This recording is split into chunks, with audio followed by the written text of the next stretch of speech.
Video शुरू करने के पहले एक क्विक रिमाइंडर, ये वीडियोस प्योरली एजुकेशनल पर्पसेस के लिए हैं। ये हमारे तरफ से किसी भी तरीके की रिकमेंडेशंस नहीं है, इसलिए हमेशा खुद की रिसर्च करें और वो चॉइस लें जो आपके लिए बेस्ट हो। हाय एवरीवन, दोस्तों क्या आपको पता था कि साल 2023 स्मॉल कैप फंड्स के लिए बहुत अच्छा साल था। स्मॉल कैप फंड्स ने कैलेंडर ईयर 2023 में ओवर 40% के एवरेज रिटर्न्स दिए और इसने कई दूसरी म्यूचुअल फंड कैटेगरीज को आउट परफॉर्म कर दिया। ये ग्रोथ बहुत ही हाई है अगर कंपेयर करें मिड कैप और लार्ज कैप फंड कैटेगरी से। तो example S&P BSE small cap index ने 2023 में ओवर 47% के रिटर्न्स बनाए, वहीं S&P BSE mid cap index ने सेम पीरियड में अराउंड 45% के रिटर्न्स बनाए। निफ्टी 50 इंडेक्स ने इस टाइम में अराउंड 19% के रिटर्न्स जनरेट किए। लेकिन सरप्राइज कर देने वाली बात यह है कि इकोनॉमिक टाइम्स के हिसाब से 24 में से सिर्फ 7 स्मॉल कैप फंड्स ही पिछले साल अपने बेंचमार्क इंडेक्स को बीट कर पाए। और वहीं मिड कैप फंड्स की बात करें तो ये नंबर और भी बेकार है। 28 मिड कैप फंड्स में से सिर्फ 3 ही अपने बेंचमार्क इंडाइसेस को बीट कर पाए। तो अगर आप क्यूरियस हैं ये जानने के लिए कि क्यों इतने सारे स्मॉल कैप फंड्स और मिड कैप फंड्स अपने रिस्पेक्टिव बेंचमार्क इंडाइसेस को बीट करने में नाकाम रहे, तो ये वीडियो आपके लिए ही है। लेकिन रुकिए, इसके पहले कि हम वीडियो में जंप इन करें, अगर आपको ये टॉपिक इंटरेस्टिंग लग रहा हो तो प्लीज इसे थम्स अप देना मत भूलिएगा, इसे शेयर कर दीजिए और ऐसे ही इंसाइटफुल कंटेंट के लिए हमारे चैनल को सब्सक्राइब कर लीजिएगा। तो आइए बात करते हैं कि क्यों मिड कैप फंड्स अपने बेंचमार्क इंडाइसेस को बीट नहीं कर रहे हैं। देखिए, Nifty mid cap 150 index mid cap funds का बेंचमार्क इंडेक्स होता है, ठीक। इसमें शामिल होती हैं 150 कंपनीज जो NSE पे लिस्टेड हैं 101st से 250th रैंक पे, और ये रैंकिंग उनकी फुल मार्केट कैपिटलाइजेशन पे बेस्ड होती है। निफ्टी 500 इंडेक्स की फुल मार्केट कैपिटलाइजेशन। अब investing.com के डेटा के हिसाब से निफ्टी मिड कैप 150 इंडेक्स ने एक साल में अराउंड 43% के रिटर्न्स जनरेट किए। हालांकि मॉर्निंग स्टार डेटा के हिसाब से मिड कैप फंड्स का एवरेज कैटेगरी रिटर्न सिर्फ 38% था। तो आखिर क्यों इतने सारे मिड कैप फंड्स अपने बेंचमार्क इंडेक्स को अंडर परफॉर्म कर रहे हैं? आइए समझते हैं। पहला, कई मिड कैप फंड के पोर्टफोलियोज की ना अच्छी खासी यानी कि सब्सटैंशियल पोर्टफोलियो होल्डिंग होती है लार्ज कैप स्टॉक्स में 10 से 20% के रेंज में। हालांकि इनका मिनिमम 65% एलोकेशन तो अपने मिड कैप स्टॉक्स की तरफ ही होता है। अब इससे होता यह है कि मिड कैप फंड्स के जो पोर्टफोलियो है उसमें लिक्विडिटी बढ़ जाती है और मार्केट जब डाउन टर्न होता है तो इन्हें प्रोटेक्शन मिलता है। क्यों? ऐसा इसलिए क्योंकि कई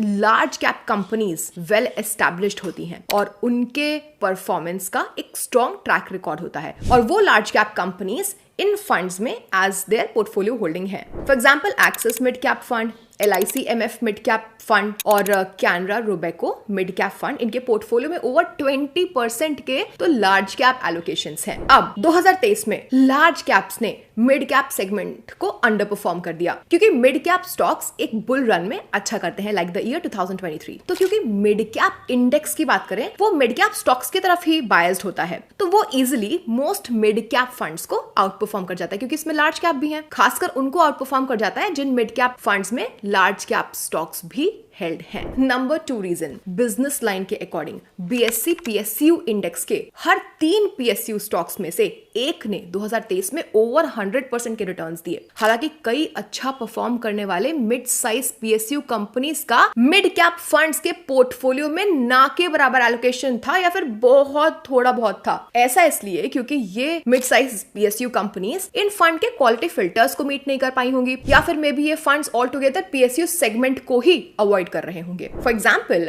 fertilisers and chemicals Travancore stock पिछले साल एक मैसिव 335% से ऊपर गया। हालांकि किसी भी मिड कैप फंड के पोर्टफोलियो में ये स्टॉक था ही नहीं। मिड कैप फंड्स ने अपने बेंचमार्क इंडेक्स को 1, 3 और 5 इयर्स में अंडर परफॉर्म किया है। अब अगला सवाल ये है कि क्यों स्मॉल कैप फंड्स अपने बेंचमार्क इंडाइसेस को अंडर परफॉर्म कर रहे हैं। दोस्तों, ये समझने के लिए कि आखिर क्यों स्मॉल कैप फंड्स अपने बेंचमार्क इंडाइसेस को अंडर परफॉर्म कर रहे हैं, आपको पहले ये रियलाइज करना पड़ेगा कि स्मॉल कैप फंड्स को जो एक्स्ट्रा पैसा मिलता है इन्वेस्टर्स द्वारा वो उसका करते क्या है। देखिए, जब भी म्यूचुअल फंड की कोई एक कैटेगरी जैसे कि रिसेंटली स्मॉल कैप फंड जब भी अच्छा परफॉर्म करते हैं तो बहुत ढेरों इन्वेस्टर्स ऐसे फंड्स के पीछे भागने लगते हैं। कई स्मॉल कैप फंड्स के मैनेजर्स तो स्ट्रगल करने लग जाते हैं, उनको स्मॉल कैप स्पेस में नए आइडियाज नहीं मिलते और इस एक्स्ट्रा पैसे को हैंडल कर पाना उनके लिए बहुत मुश्किल हो जाता है। इसके अलावा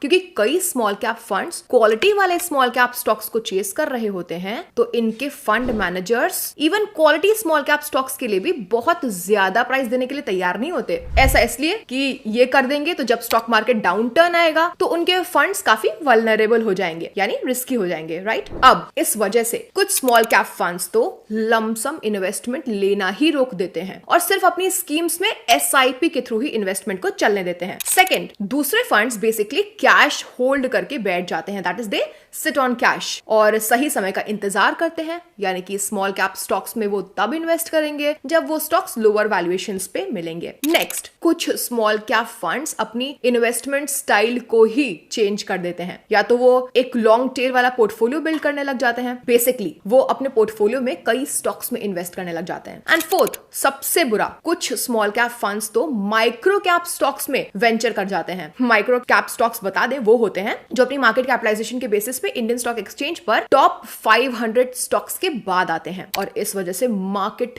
क्रैश में ऐसे फंड्स बहुत ज्यादा वल्नरेबल यानी कि रिस्की हो जाते हैं। शुरुआत में कई स्मॉल कैप स्टॉक्स ने बहुत अच्छा परफॉर्म किया और स्मॉल कैप फंड्स ने आसानी से ज्यादा रिटर्न्स भी कमाए। हालांकि जैसे जैसे ये स्पेस नैरो होता गया, क्वालिटी स्मॉल कैप स्टॉक्स में इन्वेस्ट कर पाना मुश्किल हो गया और कई स्मॉल कैप फंड्स अपने बेंचमार्क इंडेक्स को बीट करने में स्ट्रगल कर गए। वेल, अगला सवाल ये आता है कि ये जो मिड कैप और स्मॉल कैप फंड्स अपने बेंचमार्क्स के पीछे चल रहे हैं, लैग कर रहे हैं, ये इन्वेस्टर्स के लिए बहुत बड़ी प्रॉब्लम है क्या? देखिए, मिड स्मॉल कैप यूनिवर्स बहुत बड़ा है और क्योंकि बहुत कम ही रिसर्च एनालिस्ट्स हैं जो इस स्पेस को ट्रैक कर रहे हैं, कंपेयर करें लार्ज कैप स्टॉक से, तो हम कह सकते हैं कि अभी भी एक इंफॉर्मेशन एसिमेट्री है यहाँ पे। बेसिकली कहने का मतलब ये है कि इस स्पेस में अभी कम इंफॉर्मेशन मिली है और इस वजह से फंड मैनेजर्स के पास एक्सप्लॉइट करने के लिए काफी अपॉर्चुनिटीज अभी भी बाकी है और उनके mid and small cap funds के लिए अभी भी बहुत ज्यादा रिटर्न्स जनरेट हो सकते हैं। अब मिड कैप फंड्स और स्मॉल कैप फंड्स एक बुलिश मार्केट में अपने बेंचमार्क इंडाइसेस को अंडर परफॉर्म कर सकते हैं, लेकिन स्टडीज दिखाती हैं कि जब स्टॉक मार्केट स्लो डाउन होता है तब इन्होंने अपने बेंचमार्क इंडाइसेस से बेहतर परफॉर्म किया, बेसिकली बेंचमार्क से कम फॉल हुए। For instance, market capture ratios, ये एक ऐसा सेट ऑफ मैट्रिक्स है दोस्तों जिसकी मदद से अलग अलग मार्केट कंडीशंस में परफॉर्मेंस मेजर की जाती है। इस रेशियोज में हम म्यूचुअल फंड के परफॉर्मेंस को देखते हैं, बोथ अप मार्केट में और डाउन मार्केट में। अप मार्केट का मतलब उन महीनों में जब बेंचमार्क इंडेक्स ऊपर था और डाउन मार्केट का मतलब उन मंथ्स में जब बेंचमार्क इंडेक्स नीचे था। अब जब मार्केट ऊपर थी उस वक्त म्यूचुअल फंड स्कीम के average monthly returns versus average monthly returns of the benchmark, इसके रेशियो को अपसाइड कैप्चर रेशियो कहा जाता है। वहीं जब मार्केट डाउन थी तब म्यूचुअल फंड स्कीम के average monthly returns versus average monthly returns of the benchmark के रेशियो को डाउनसाइड कैप्चर रेशियो कहा जाता है। ठीक है, मॉर्निंग स्टार के स्टडी के हिसाब से पिछले 10 सालों में स्मॉल कैप फंड्स ने सिर्फ इंडेक्स अपसाइड का 89% ही कैप्चर किया, यानी अपसाइड कैप्चर रेशियो रहा 89%। मतलब इसका मतलब यह है कि अगर इंडेक्स 100% से ऊपर गया, स्मॉल कैप फंड सिर्फ 89% से ही ऊपर गए। हालांकि इन्होंने डाउनसाइड रिस्क को बेहतर तरीके से प्रोटेक्ट करके रखा। डाउनसाइड लिमिटेड रहा 77% तक, means downside capture ratio 77%, which means कि अगर इंडेक्स 100% से फॉल हुआ तो स्मॉल कैप फंड्स सिर्फ 77% से ही फॉल हुए। इस तरीके से 10 सालों में मिड कैप फंड्स का अराउंड 94% का अपसाइड कैप्चर रेशियो रहा और 87% का डाउनसाइड कैप्चर रेशियो। ये दिखाता है कि मिड कैप फंड्स एक डाउनसाइड या फॉलिंग मार्केट के दौरान अपने बेंचमार्क से कम नीचे फॉल होते हैं। इसके कुछ कारण हो सकते हैं, जैसे हमने पहले भी डिस्कस किया कि कुछ mid cap funds large cap stocks hold करते हैं और कुछ तो कैश होल्ड करके ही बैठे हुए हैं और एक सूटेबल इन्वेस्टमेंट अपॉर्चुनिटी का वेट कर रहे हैं। अब कुछ मिड कैप फंड्स अपने पोर्टफोलियो होल्डिंग्स का अराउंड 20% लार्ज कैप स्टॉक्स में इन्वेस्ट करते हैं। सेबी रूल्स के हिसाब से मिड कैप फंड्स को अपने एसेट्स का एटलीस्ट 65% मिड कैप स्टॉक्स में इन्वेस्ट करना ही होता है। हालांकि वो अपने एसेट्स का बचा हुआ 35% फंड मैनेजर्स की मर्जी के हिसाब से इन्वेस्ट करने के लिए फ्री है। दोस्तों, NSDL डेटा के हिसाब से ना साल 2023 में फॉरेन पोर्टफोलियो इन्वेस्टर्स के इनफ्लोज एक ऑल टाइम हाई टच करते हुए ₹1.71 लाख करोड़ तक सर्ज हो गए थे। देखिए, FPIs ना जनरली लार्ज कैप स्टॉक्स में ही इन्वेस्ट करते हैं उनकी ज्यादा लिक्विडिटी की वजह से। तो अगर 2024 में ये एफपीआईज इंडियन स्टॉक मार्केट्स में इन्वेस्ट करना कंटिन्यूड रखते हैं तो लार्ज कैप स्टॉक्स अच्छा कर सकता है, और ये उन मिड कैप फंड्स के लिए बहुत अच्छी बात होगी जो लार्ज कैप स्टॉक्स का एक बड़ा परसेंटेज अपने पोर्टफोलियो में होल्ड करके रखते हैं। सो फ्रेंड्स, अब हम अपने कंक्लूजन पे आ चुके हैं। तो आइए इस वीडियो को खत्म करते हुए ये समझते हैं कि एक म्यूचुअल फंड में एक्टिव शेयर क्या होता है। देखिए, एक्टिव शेयर दिखाता है कि एक फंड के पोर्टफोलियो की वो कौन सी स्टॉक होल्डिंग है जो उसके बेंचमार्क इंडेक्स से अलग है। इस परसेंटेज को एक्टिव शेयर कहा जाता है। तो ये ट्रैक करता है किसी म्यूचुअल फंड की होल्डिंग्स और उसके बेंचमार्क इंडेक्स की होल्डिंग में जो डिफरेंस है उसको। तो एक high active share score indicate करता है कि म्यूचुअल फंड पोर्टफोलियो की जो होल्डिंग्स हैं वो अपने बेंचमार्क इंडेक्स से डाइवर्ज हो रही हैं, यानी कि दूर जा रही हैं, और पोर्टफोलियो मैनेजर फंड के पोर्टफोलियो को बहुत एक्टिवली मैनेज कर रहे हैं। जिन म्यूचुअल फंड्स का एक हाई एक्टिव शेयर होता है उनमें अपने बेंचमार्क से बेहतर परफॉर्म करने की खूबी होती है, यानी पोटेंशियल होता है। सो फ्रेंड्स, ये था आज के वीडियो के बारे में। एंड हे, अगर आपको ये वीडियो हेल्पफुल लगी है तो प्लीज थम्स अप दे दीजिएगा, इसे अपने नेटवर्क के साथ शेयर करिएगा, और ऐसे ही इनसाइट्स के लिए हमारे चैनल को भी सब्सक्राइब कर लीजिएगा। Thank you so much for watching. Bye bye.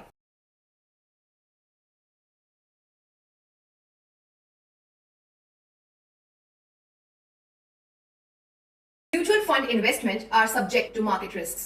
Read all the scheme-related documents carefully before investing. Mutual funds are not exchange traded product, and Next Billion Technology Private Limited facilitates investment in mutual fund through BSC Star platform. Dispute with respect to mutual fund through our platform would have access to Exchange Investor Redressal Forum or arbitration mechanism.